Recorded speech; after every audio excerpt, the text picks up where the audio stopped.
안녕하십니까. 국민대학교 정치외교학과 21학번 배여진.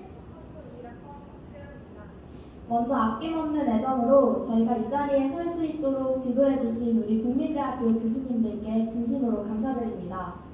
통일 문제에 누구보다 진심을 갖고 계신 전문가 교수님들 앞에서 발표하게 되어 정말 영광입니다. 학생들에게 사랑받는 통일교육 궁금하신가요? 네. 그럼 지금부터 발표 시작하겠습니다.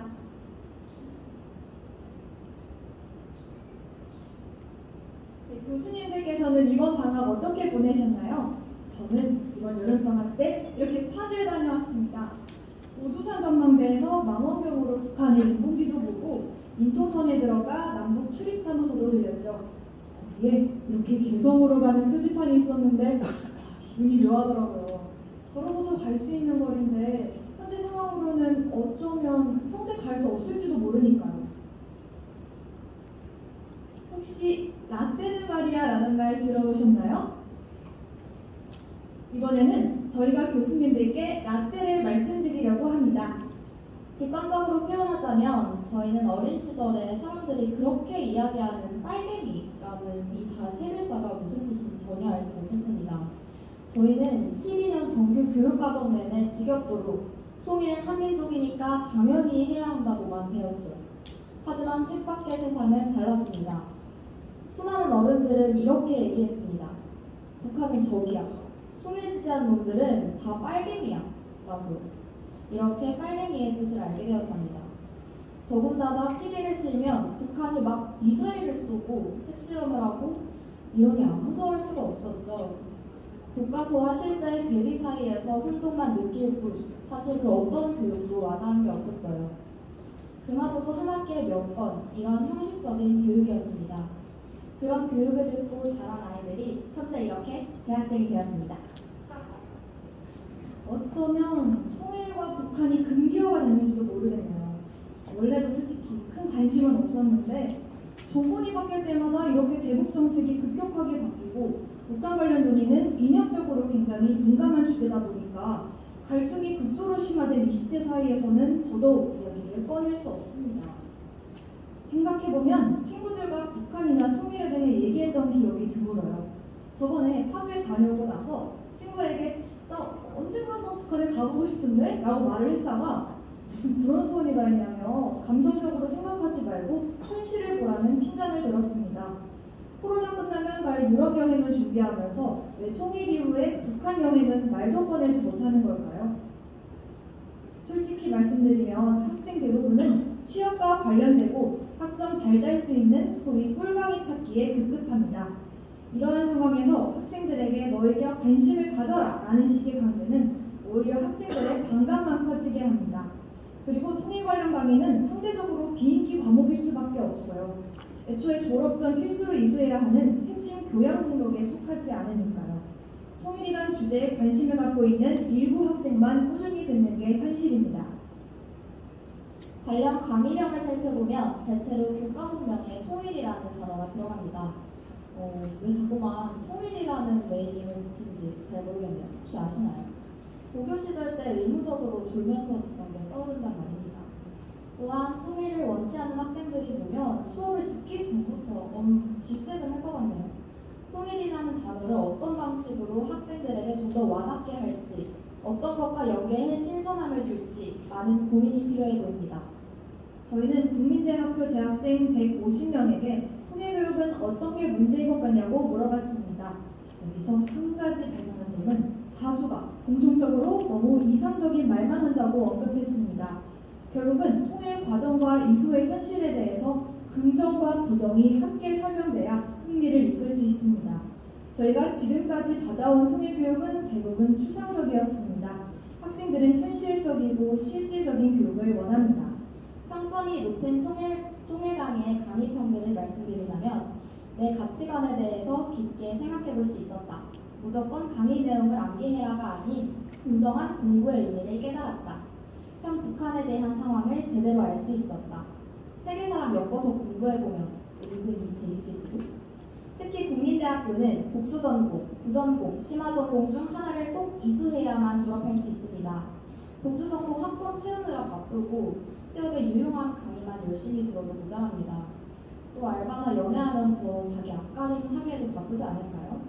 통일에 관심조차 없다면 강의를 들을 엄두조차 내지 않을 것입니다. 그래서 저희는 국민대학교가 학생을 배려하는, 학생을 고려하는 학생 중심의 통일교육을 진행해 주실 것을 요청드립니다. 대한민국 임시정부의 정신으로 민족을 생각하는 민족정신, 국민대학교 설립자 해공 신익희 선생님께서 채택하신 우리 학교의 권학이념입니다. 우리 학교가 통일선도대학으로 선정된 만큼 이러한 민족정신을 확장해 통일정신으로 새롭게 해석해보는 건 어떨까요? 좋으신가요? 효율씨, 잠깐만. 저도 그렇게 생각했는데 한반도 미래연구원에서도 독립에서 통일까지라는 슬로건을 이미 갖고 있다고 하네요.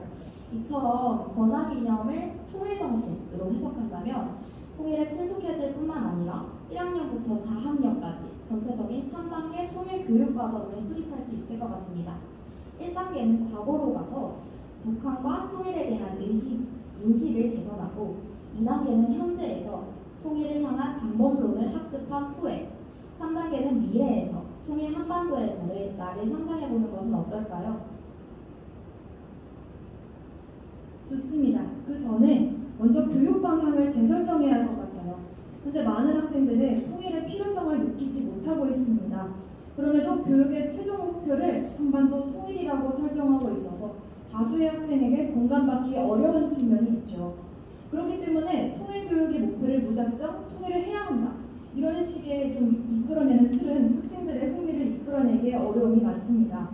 이제는 통일이라는 단어보다 한반도 미래라는 단어를 통해 분단 상황에 대해 실감할 수 있도록 하면 좋을 것 같습니다. 학생들이 사랑받는 교육은 바로 이런 것입니다. 총 6가지 방안에 대해 말씀드리겠습니다. 첫 번째 방안은 체험 위주의 교양 강의 개설입니다.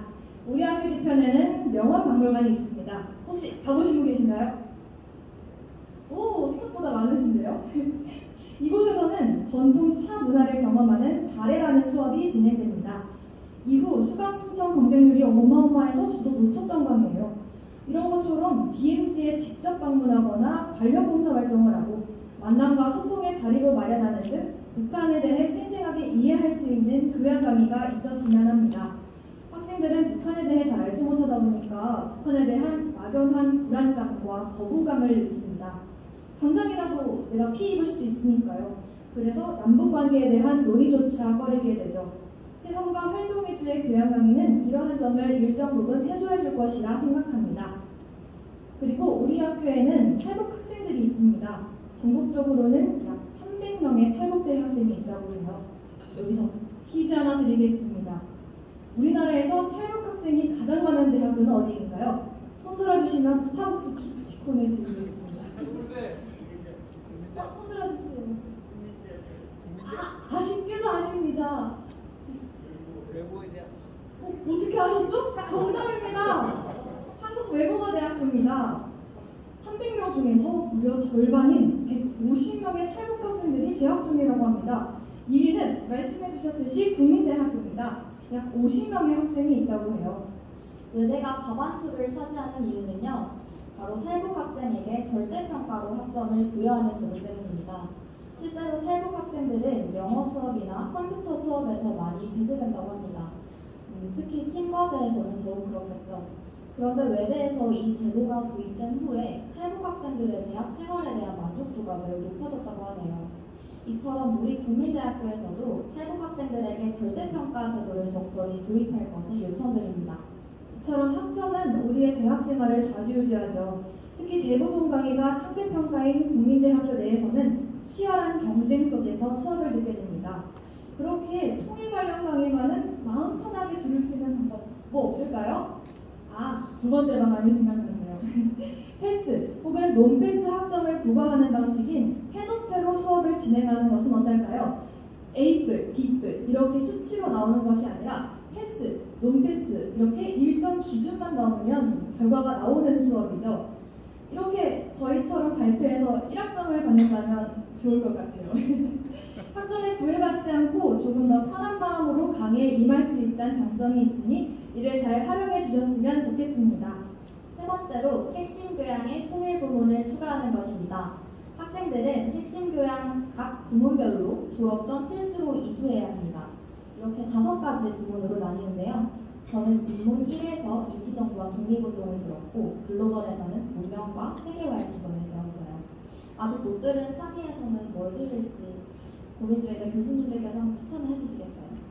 이처럼 여기에 통일을 추가하고 현재 있는 자유교양의 통일 관련 과목들을 이곳으로 편입하는 건 어떨까요? 만약 통일 부문에 북한의 생활문화를 체험할 수 있는 강의가 있다면 얼른 제가 1등으로 듣고 싶네요. 4번째 방안은 서포터즈를 통한 홍보입니다. 학교에서 통일 관련 서포터즈나 홍보대사를 모집하고 이들에게 장학금을 준다면 기존 활동들의 홍보 효과를 높일 수 있을 것 같습니다. 교내 벽보나 온라인을 통해 홍보하는 것도 좋지만 옆에 있는 친구가 좋다고 말하는 게 가장 효과적인 방법입니다. 즉, 입소문을 나게 만들어야 한다는 것입니다. 5번째로 전공지식 활용입니다. 북한과 통일이라는 단어가 더 이상 낯설지 않도록 토론의 장을 형성해야 합니다. 각 전공 학부생들이 본인의 지식을 살려서 남북 논의에 참여할 수 있도록 장려하는 것입니다. 즉, 자신의 의견을 자유롭게 펼칠 수 있는 분위기가 필요하죠. 친구가 저에게 핀잔을 준 것처럼요. 그러면은 안 됩니다. 그리고 경영대에서는 베트남에서 한국어로 경영을 가르치다 라는 주제에 줄여서 배환경 프로그램을 운영합니다. 배환경이란 방학기간 중 경영대 재학생들이 베트남으로 파견되는 프로그램인데요. 베트남 한국어학과 학생들을 대상으로 경영학 원론을 가르치는 국민대학교 경영대학만의 차별화된 프로그램입니다. 이런 배환경 같은 프로그램처럼 단과대별로 전공 지식과 통일 지식을 엮을 수 있는 행사나 대회를 정기적으로 개최하는 것은 어떨까요? 너무 좋네요. 한반도 미래연구원은 이번 달 말부터 제8회 대학생 통일 토론 경연대회를 진행하는데요. 이처럼 단과대별로 관련 대회나 동아리, 행사를 매년 진행하는 것이 좋겠습니다. 그리고 통일 관련 강의가 증설된다면 좋겠지만 사실 그런 건 아주 번거로운 일이죠. 그래서 마지막 방안으로는 기존 강의 내에서 북한과 통일과 관련된 내용을 1주차 정도 추가하는 것도 좋겠습니다. 한 가지 강의를 예로 들자면 임시정부와 독립운동이라는 교양 수업이 있는데요. 일제강점기부터 해방 이후까지의 역사를 다루는 강의입니다. 여기서 포인트는 학기 말에 우리 교부님 이교위가 사필 규정과 학교의 역사에 대해 2주간 배운다는 것입니다.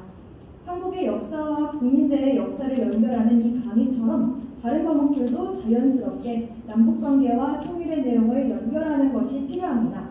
그렇다면 우리 학교의 교육이 더욱 국민대 학교만의 색으로 빛날 것이라고 생각합니다. 더불어 통일 이후의 삶을 현실적으로 그려보는 것이 필요하다고 생각합니다. 혹시 드라마 우영우 변호사 보셨나요? 그 우영우 변호사가 만약에 통일이 돼서 북한에 간다면 우영우 변호사가 북한에서 변호사를 어떻게 할 것 같은지 한번 상상해보고 북한에서 제가 어떤 걸 창업할지 그런 거 한번 상상해보고 그런 거 말이죠.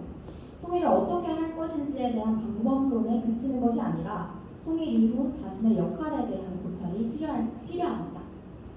지금까지 학생들에게 사랑받는 통일 교육을 위한 이야기를 전해드렸습니다. 교수님들 즐길 수 있는 수업을 만들어 주십시오. 학생들은 대부분 이러한 통일 교육에 지쳐 있습니다. 그러나 학생들이 아무리 교육 방식을 바꿔달라고 말해도 이렇게 앞에 나와도 실제로 변하는 것이, 혁신하는 것이 아무것도 없다면 결국 논의는 원점으로 돌아가게 될 것입니다. 마지막으로 국민대학교 설립 기성회의 고문이셨던 백범 김구 선생님의 나의 소원으로 마무리하겠습니다. 좋은 민주주의의 정치는 좋은 교육에서 시작될 것이다. 건전한 철학의 기초 위에 서지 않은 지식과 기술 교육은 그 개인과 그를 포함한 국가의 해가 된다. 이제는 교육자의 고민이 필요한 때입니다. 오늘 제주에서의 학술회의가 부산, 서울을 넘어 백두까지 이어지기를 희망합니다. 귀한 시간 내어 끝까지 경청해 주셔서 진심으로 감사드립니다. 지금까지 박효영, 배아진이었습니다. 감사합니다.